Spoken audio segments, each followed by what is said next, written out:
The college football coaching carousel has been spinning a bit faster in 2021 than in previous years, and while the number of coaching changes might not be greater in a big picture sense, the number of changes in season is certainly more plentiful. Already a dozen coaches out, with the early signing period now in mid-December. Schools looking to avoid situations like USC and Domani Jackson. The five-star corner decommitting from USC over the weekend, in part over uncertainty over their head coaching vacancy. LSU, Washington State, TCU, and Washington among programs looking for new head coaches. Some vacancies have been filled, but as you can see there, Ed Orgeron, one of the big jobs. And of course, Butch Davis, one of the latest as well, announcing that he will not return to FIU. Here to talk about who might be good fits for some of the other openings, including the aforementioned USC job. We now welcome in CBS Sports college football writer and one half of the Cover 3 podcast, or is it 1/3? I think it's 1/3 sometimes. Tom Fornelli. Tom, good to see you. Tom, I teased the Trojans, but let's start with another big program with a hole to fill. That, of course, LSU. The fall has been a swift one for Ed Orgeron and the Tigers. The 2019 national champions suffering through a 4-6 campaign thus far. When you look at this position, who would be the best fit to get this program back into the CFP conversation? Well, I think the best fit is, unfortunately for LSU, the least likely candidate for them at this point. It's Jimbo Fisher, who worked with current LSU athletic director Scott Woodward at Texas A&M. Scott Woodward is the man who hired him at Texas A&M, and he's also the man who gave him a contract without a buyout, which would mean if he did leave A&M for LSU, he wouldn't owe A&M anything. But Jimbo has been very adamant, a lot more adamant than most coaches are in this situation, about the fact that he's not planning to leave Texas A&M. But of course, until he just says, I'm not going to LSU, or until LSU hires another coach, he's still going to be a candidate. But again, I don't think he's the most likely fit. I think that I've heard scuttlebutt that they're going after Matt Campbell at Iowa State, although honestly, I don't know if that's a great fit, because Matt Campbell has always been a culture and a program builder guy, and at LSU, it's about recruiting and winning national championships, not ramping up to something good. They're going to want you to win right away, so I don't know if Campbell would like that. I think a name that would be a great fit that has kind of gained momentum in recent weeks is Lincoln Riley at Oklahoma. He has been to the playoff multiple times at Oklahoma, and while Oklahoma right now is the top team in the Big 12 and has been the big kid on the block for the last few years, we have to remember Oklahoma is going to be moving to the SEC in the next couple of years. It might even be next season, depending on when the contracts and the TV deals get all worked out. And Oklahoma in the SEC, while it's still going to be a good program, is not going to be at the top of the pecking order. So maybe Lincoln Riley looks at LSU as a place that he's going to have an easier time winning a national title than he will at Oklahoma in the future, and decides now is the time to make that move. After Lincoln Riley, I would say the most likely outcome would be either Billy Napier, who is currently at Louisiana Lafayette and has had a terrific success there, knows the area, obviously, and has turned down a few SEC jobs in recent years. And the idea is people think he's waiting for a bigger job, and people think he was waiting for this LSU job in particular. So I have to think he'd be very interested in the gig.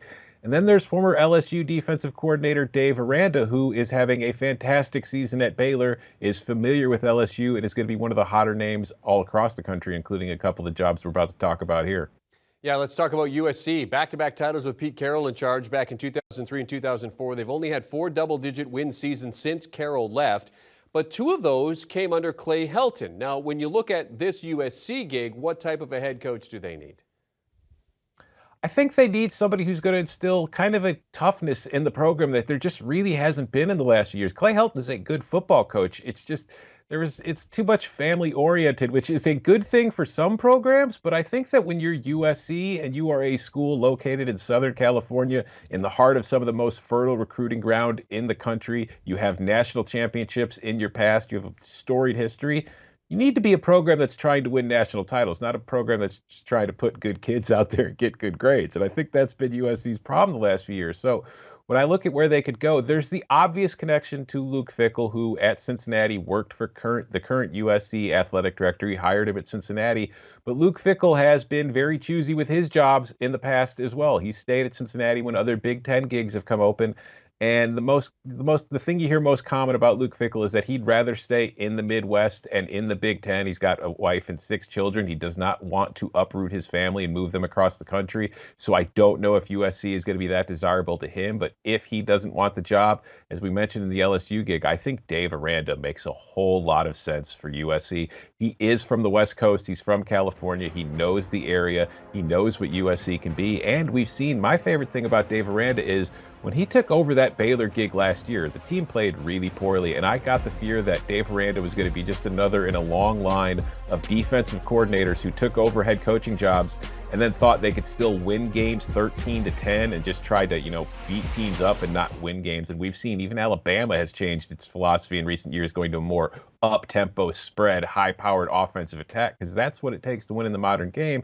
So after last season, after a disappointing first year at Baylor, Aranda looked at his program, realized where they were weak spots, realized what he needed to change, and he did something that a lot of coaches and a lot of people in general just don't do. He changed.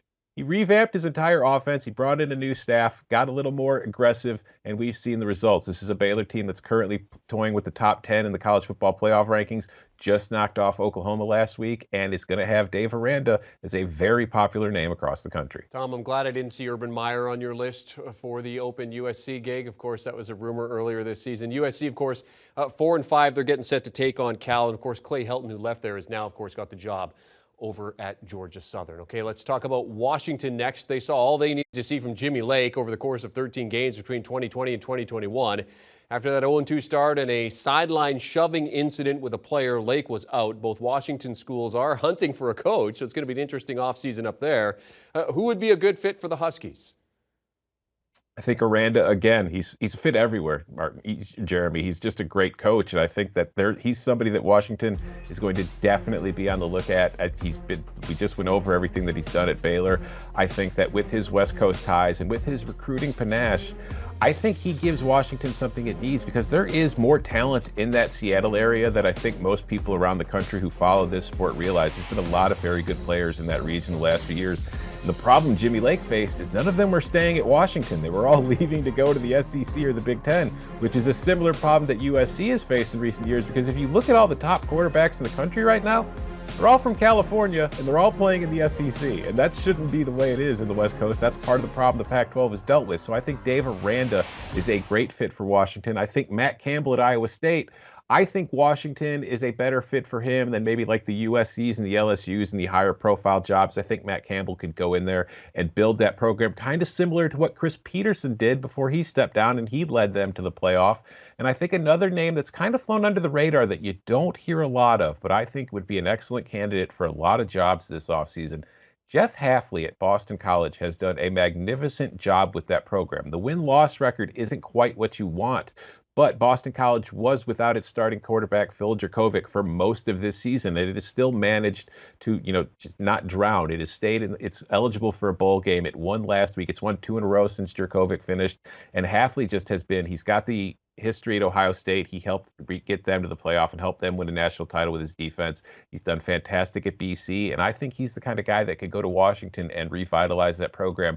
So he's a name I would keep an eye out on, who's not getting a lot of traction right now, but I think as the season winds to a close, he's going to become more of a bigger name for these searches. Huskies 4-6 in the Pac-12 as they get set for Colorado this weekend. And lastly, just this week, Justin Fuente and Virginia Tech deciding to part ways after Athletic Director Wade Babcock said he couldn't guarantee another year for Fuente, who decided to resign rather than possibly be fired. When you look at the Hokies, who would be a good fit for them? Yeah, it's funny. Fuente is joining the long list of coaches this season in all sports who get fired after wins. Ed Orgeron was fired after a win. Justin Fuente was fired after a win. Norwich City fired their manager after a win. It's like winning is the worst thing a coach can do right now. But this is an interesting job because obviously Frank Beamer spent so much time at Virginia Tech and he built this program into what it is. And since he's left, that when Fuente first took over, there was, the first few years when it was still mostly Beamer's players and they still had the defensive coordinator, things were well. But since we've gotten further into this and it's been Fuente's program, things have dipped. And now this is a job that's really interesting because I think that you can compete for ACC titles and you can compete for playoff berths. And I think if you get the right coach and the right fit, this would be a very good job to have. And one name that comes to my mind immediately, as we talked about for the LSU job, Billy Napier at Louisiana. I talked about how there's been rumors that he's been waiting for the LSU job, and he spent a lot of years, the last few years, coaching in Louisiana. He was worked at Alabama under Nick Saban. He's familiar with the region. But Billy Napier is from Tennessee, which is not very far away from where Blacksburg is in Virginia. So he knows that region as well. And from what I've been told, he is one of the top names on their list. It's just I think Napier is going to wait around to see what happens with that LSU job. So I don't know if he's going to end up taking the Virginia Tech gig, but I think he's a great fit for it. Another name, I think Jamie Chadwell at Coastal Carolina has put together one of the more fun and entertaining programs in the country in the recent years, and he has a very interesting and fun offense to watch, which I think would be an easy sell to Hokies fans. Of course, there is the question of can he win at the ACC level when he hasn't had a long run of success in the Sun Belt with Coastal. Then after that, if Virginia Tech wants to stay within the ACC and create a new rival, I would look down south to Wake Forest at Dave Clawson, who has been with the Demon Deacons, has them with 10 wins. They're playing Clemson this week. They have a chance to wrap up the Atlantic Division and get to the ACC title game. And Clawson, while this is the best season he's had, Wake has been solid in every single season he's been there. He is a program builder. He comes in, takes over a bad situation. Maybe it's rough for a year, but then by year 2 and year 3, the results start rolling in. And I think that if he wants to leave for a program with maybe a bigger athletic budget and a bigger program and the chance to do more than he could probably do at Wake Forest, I think Virginia Tech would be an interesting option for him. The only question is, would he want to leave for another job in the ACC?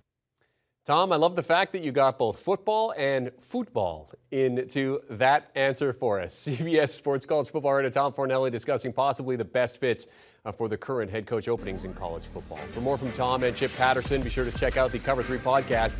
Keep you up to date on all the latest happenings in the college game, including the ever-spinning coaching carousel. Download and follow the Cover 3 wherever you get your podcast audio.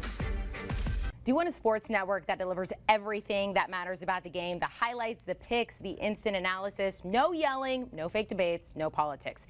Hit the subscribe button and never miss a moment.